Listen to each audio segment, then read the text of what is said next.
आपल्यासमोर सादर करतो आहोत शतजन्म शोधताना.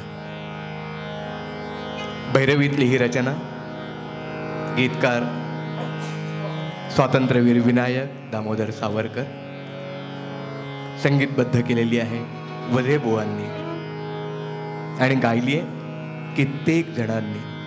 कुणाचं एकाचं नाव कसं घ्यायचं? प्रतिभावंत गायकांनी आपल्या आवाजातून रसिकांना हे ऐकवलं. ते आहेत मास्टर दीनानाथ मंगेशकर, वसंतराव देशपांडे, प्रभाकर कारेरकर.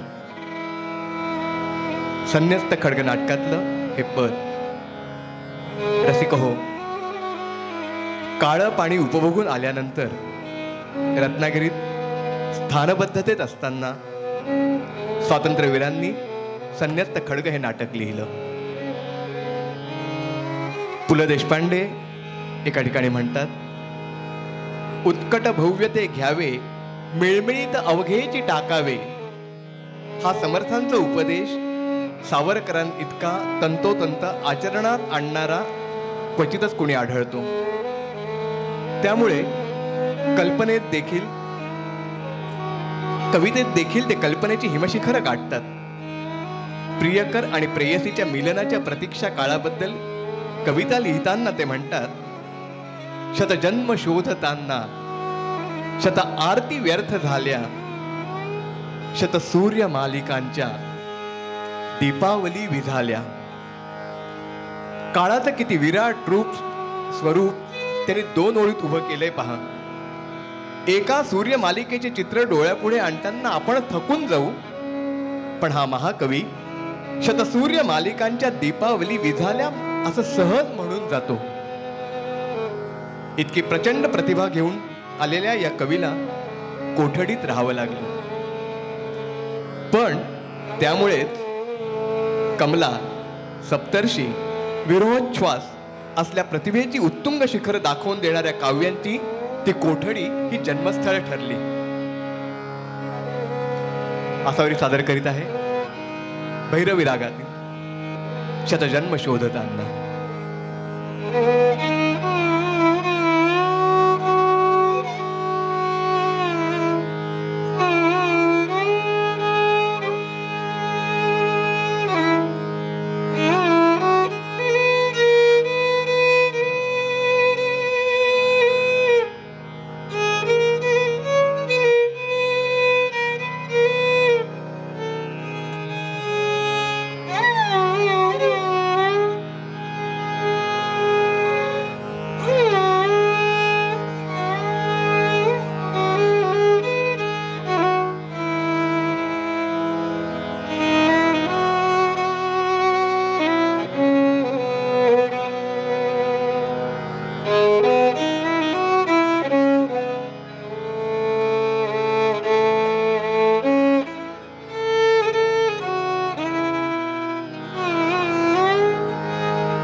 शतजन्मशोभिता शतजन्म